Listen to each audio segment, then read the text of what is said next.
great idea, everybody liked it, but it failed. Not because they were wrong, but because people didn't use them properly. This is the reason why design thinking exists. Now, traditional thinking will ask, what is the problem? What is the fastest solution? Design thinking will ask, who is experiencing the problem?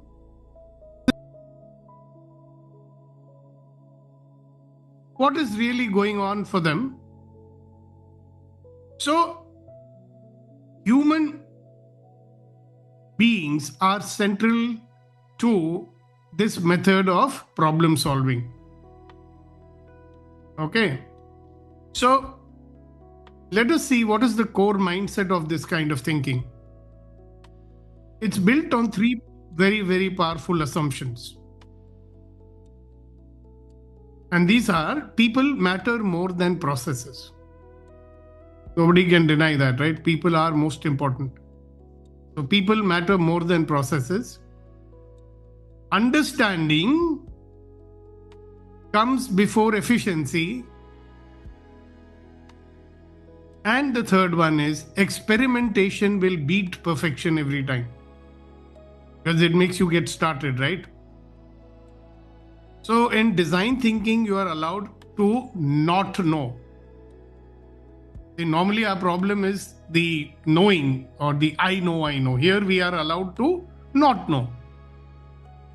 In design thinking, we are encouraged to test and learn, try it out and learn. And the third one is, failure is not a mistake, it is just more data that we are collecting. And this alone shifts the leadership energy drastically. So let's look at the 5 stages of this kind of thinking.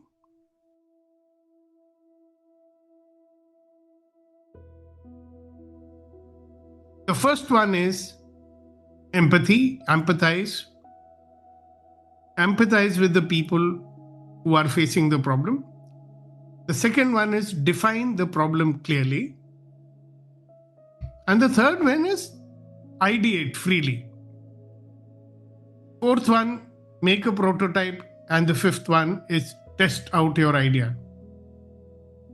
So you might notice it's not a straight line, it's a loop. You may move back and forth. You may move back to the earlier one. So let us look at each one of them very briefly but deeply. So the first one is empathize. What does it mean? It means enter their world. Seeing the problem from their eyes. If it's a customer or a child, I remember I used this problem many years ago with my little child, and it really worked very well. Seeing the problem from their eyes, not your eyes. Now, most of the leaders would skip this step because they're in a hurry, no? They assume that they already know. But when you have empathy, you will ask, what is this person feeling? What are they afraid of? What is it that they are not saying out loud? If people are afraid to open up and tell you exactly what they're feeling and what they're facing, no? So, a design thinker will really want to know. Let me give you an example. A company thought that customers wanted more features, So empathy interviews revealed customers actually wanted simplicity. Same product, but a different insight about it. And a completely different solution was what was needed than the one the company was thinking. So stage number 2 is define the problem. To name the real problem, because a lot of time, people are saying one thing, but the real problem is something else. So when we get into empathy, we go deeper and we find out the problem and define it. For example, your salespeople are upset, or whoever is upset, and they're saying sales are low. So instead of that, we would find out that busy customers are feeling overwhelmed by too many choices.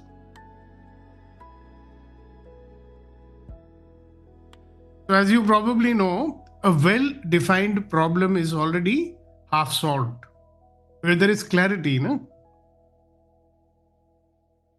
So design thinking will always reframe the problem from business problem to human needs. Ultimately, we are addressing human needs, isn't it?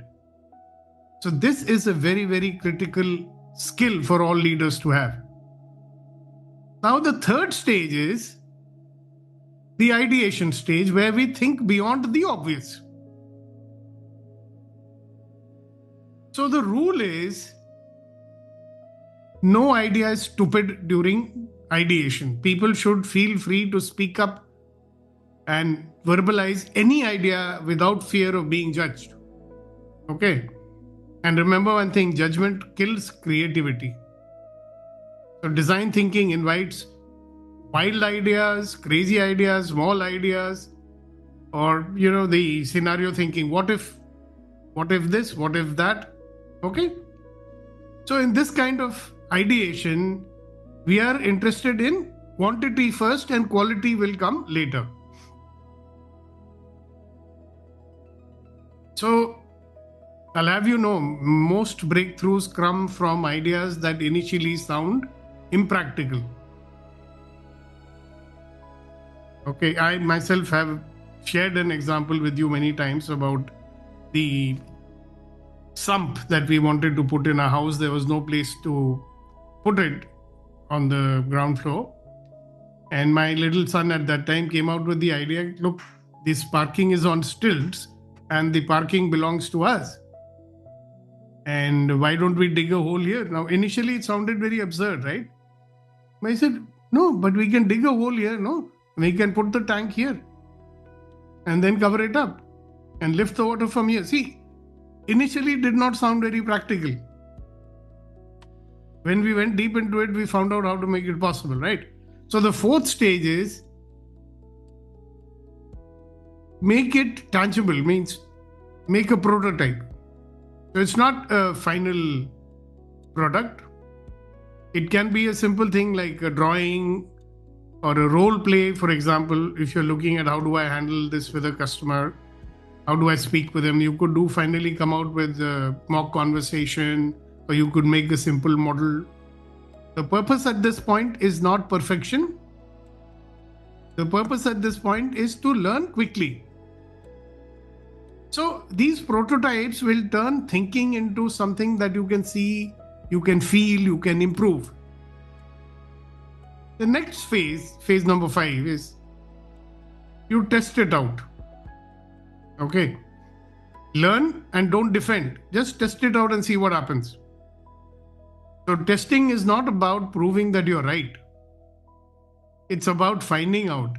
It's about discovering. It is about knowing what works, what doesn't work, and you may get some very pleasant surprises or unpleasant ones also. But they're testing it out without trying to, manipulate the result or anything.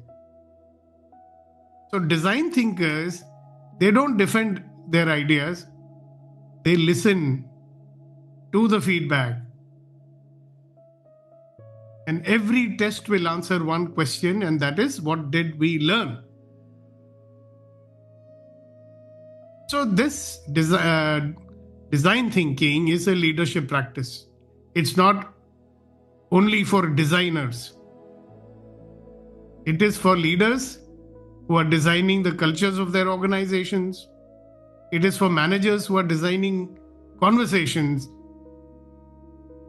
It's even for parents. That's why as a parent, I've used it a lot.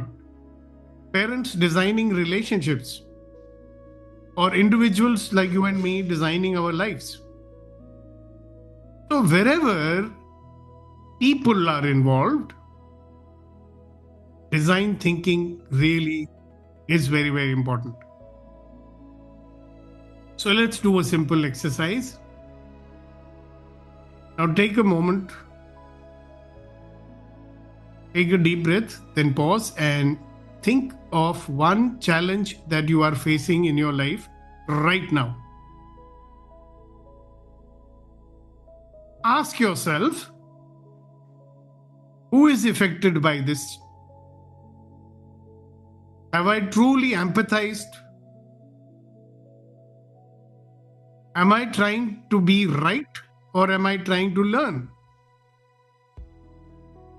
Just observing, just being aware, just noticing will change everything. Try it out.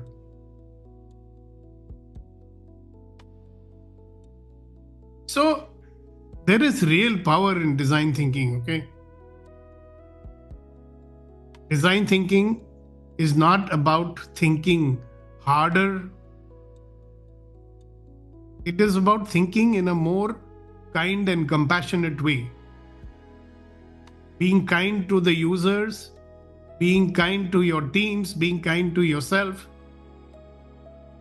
And it's a good thing to remember that when we design from understanding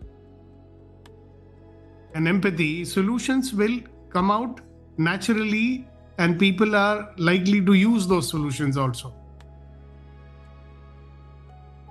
What's the point of having a solution which nobody wants to adopt? So, I guess some of us are using it in some way or the other. Now you have a structure to use it. I'm looking forward to you guys using it in a regular fashion. All of us, in fact.